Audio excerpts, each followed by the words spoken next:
ശ്രീ ശ്യാംരാജ്, ഇവിടെ ഇപ്പോൾ ഒരു പൊതുവിഷയത്തെ സംബന്ധിച്ച് മന്ത്രി CP ജോൺ സംസാരിക്കുമ്പോൾ എന്താണ് അദ്ദേഹത്തിൻ്റെ സ്പീച്ചിൽ ഉദ്ദേശിച്ചതെന്ന് എനിക്ക് മനസ്സിലായില്ല. എന്തായാലും ഈ പ്രൈവറ്റ് ബസ് സംഘടനയുടെ യോഗത്തിലായിരുന്നു അദ്ദേഹത്തിൻ്റെ ഈ പ്രസംഗം. സൗജന്യം നേടുന്ന ആളുകൾ അവരുടെ സാമൂഹ്യ സ്ഥിതി കൊണ്ട്, അവരുടെ ദാരിദ്ര്യം കൊണ്ട് ഇത് നേടുകയാണ്. ആ യാഥാർത്ഥ്യം നിങ്ങൾ മനസ്സിലാക്കണമെന്ന് അദ്ദേഹം ആ സംഘടനാ നേതാക്കളോടും അതിൻ്റെ പ്രവർത്തകരോടും പറഞ്ഞതാണോ, അതോ ഈ സൗജന്യം നേടുന്നത് ഒരു തരത്തിലുള്ള ഔദാര്യമാണ് എന്ന് പരിഹസിച്ചതാണോ? എന്താണ് താങ്കൾക്ക് അതിലെന്താണ് മനസ്സിലായത്? അല്ല, അത് മാത്രമല്ല, അദ്ദേഹത്തിൻ്റെ ഇന്നത്തെ ആ സ്റ്റേറ്റ്മെൻറ്റിൽ സമ്പൂർണ്ണമായിട്ടുള്ള സ്ത്രീ വിരുദ്ധതയും അവഹേളനവും തന്നെയാണുള്ളത്.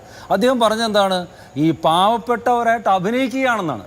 ബിഹേവിയർ സയൻസിനെ കുറിച്ചിട്ടൊക്കെ പറഞ്ഞു. പാവപ്പെട്ടവരായിട്ട്, അതായത് അദ്ദേഹം ഉദ്ദേശിച്ചിട്ടുള്ളത് പണമുള്ള സ്ത്രീകൾ പാവപ്പെട്ടവരായിട്ട് അഭിനയിച്ചിട്ട് ബസ്സുകളിൽ സൗജന്യ യാത്ര ചെയ്യുന്നു എന്നാണ്. അങ്ങനെ പറയേണ്ട ആവശ്യമുണ്ടോ? ഇത് സംസ്ഥാന സർക്കാർ ഈ ഒരു സംവിധാനം കൊണ്ടുവന്നത് തന്നെ അങ്ങനെയാണ്. ഞാൻ ചോദിക്കട്ടെ, കേരളത്തിൽ ഏതെങ്കിലും സ്ത്രീകൾ സമരം ചെയ്തിട്ട് അവർ പറഞ്ഞിരുന്നു ഞങ്ങൾക്ക് ബസ്സിൽ സൗജന്യ യാത്ര വേണമെന്ന്? കേരളത്തിൽ ഒരു സ്ത്രീയും പറഞ്ഞിട്ടില്ല. ഇവിടെ സമരം നടത്തിയത് കൊണ്ടോ അല്ലെങ്കിൽ ആരെങ്കിലും ആവശ്യപ്പെട്ടത് കൊണ്ടോ അല്ല. ഈ കഴിഞ്ഞ തെരഞ്ഞെടുപ്പിന് മുമ്പ് UDF സർക്കാർ കേരളത്തിലെ സ്ത്രീകൾക്ക് മുമ്പിലോട്ട് വലിയൊരു ഓഫർ വയ്ക്കുന്നത്, ഞങ്ങൾ അധികാരത്തിലെത്തിയാൽ നിങ്ങൾക്ക് എല്ലാ KSRTC ബസ്സുകളിലും സൗജന്യ യാത്ര തരുമെന്ന് ഓഫർ വയ്ക്കുന്നു. ആ ഓഫർ കാണുന്നു, സ്ത്രീകൾ വോട്ട് ചെയ്യുന്നു. അവരുടെ കൂടി വോട്ട് വാങ്ങി ജയിച്ച UDF സർക്കാർ ജയിച്ചു കഴിഞ്ഞപ്പോൾ എന്താ ചെയ്തത്? നിങ്ങൾക്ക് പ്രിയദർശിനി ബസ്സിൽ മാത്രം യാത്ര എന്നാക്കി. ഓക്കെ, ആയിക്കോട്ടെ, അതിൽ കൊടുക്കുന്നു. ഇപ്പോൾ പ്രിയദർശിനി ബസ്സിൽ യാത്ര കൊടുത്തിട്ട് അദ്ദേഹം എന്താ പറഞ്ഞിട്ടുള്ളത്? നിങ്ങളെന്തോ സർക്കാരിൻ്റെ എന്തോ ഔദാര്യം എന്ന പോലെ. ഉദ്ഘാടന സമയത്ത് മുഖ്യമന്ത്രി പറഞ്ഞത് ഇത് ഔദാര്യമല്ല, സ്ത്രീകളോടുള്ള ബഹുമാനമാണെന്ന് പറയുമ്പോൾ അതേ സർക്കാരിൻ്റെ മന്ത്രി തന്നെ ഇന്ന് ഒരു ഔദാര്യമായിട്ടാണ് കാണുന്നത്. അദ്ദേഹം ആശുപത്രികളിൽ പോകുന്ന സ്ത്രീകളെ കുറിച്ചിട്ട് എന്താ പറയുന്നത്? ഈ ആശുപത്രികളിൽ പോകുന്ന സ്ത്രീകൾ ഭർത്താവിനെയും സഹോദരനെയും എന്താണ് വരാന്തയിൽ ഇട്ടിട്ട് പോകുന്നു.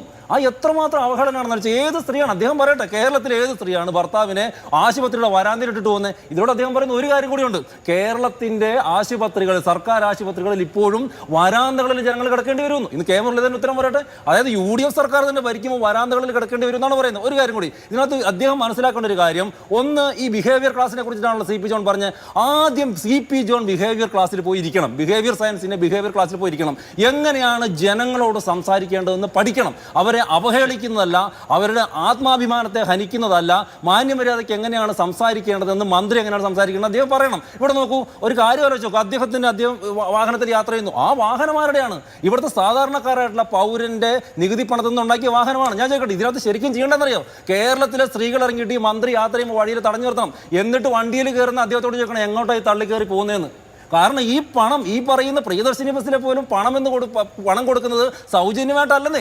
ഇവിടുത്തെ സാധാരണക്കാരായിട്ടുള്ള ജനങ്ങളുടെ നികുതിപ്പണം, ഈ വാഹനങ്ങളിൽ യാത്ര ചെയ്യുന്ന ജനങ്ങൾക്ക് അവകാശപ്പെട്ട നികുതിപ്പണം കൊണ്ട് തന്നെയാണ് അവർ യാത്ര ചെയ്യുന്നത്. അതല്ലാതെ CP ജോണിൻ്റെ അല്ലെങ്കിൽ കോൺഗ്രസ് പാർട്ടിയുടെ തറവാട്ടിൽ നിന്ന് എടുത്തുകൊണ്ട് പണം കൊണ്ടൊന്നുമല്ല. അപ്പോൾ ആ രീതിയിലുള്ളൊരു സംസാരം നടത്താൻ വേണ്ടിയിട്ടും പാടില്ല. അങ്ങനെ നടന്നിട്ടുണ്ടെങ്കിൽ ഇവിടുത്തെ ജനങ്ങൾ തീർച്ചയായിട്ടും തിരിച്ചു പറയണം, വണ്ടി തടഞ്ഞു നിർത്തിയിട്ട് ഇത് അങ്ങനെ അങ്ങോട്ട് എന്താ തള്ളിക്കയറി പോകേണ്ട ആവശ്യമൊന്നുമില്ല. കാരണം എല്ലാ രീതിയിലും ജനങ്ങളുടെ നികുതി പണം പറ്റി ജീവിക്കുന്ന ഒരു മന്ത്രി ഇത്തരത്തിലുള്ള വാക്കുകൾ പറയാൻ വേണ്ടിയിട്ട് പാടില്ല. അത് തന്നെയാണ് ഇതിനകത്ത് ഒന്നാമത്തെ പ്രശ്നം എന്ന് പറയുന്നത്. ശരി.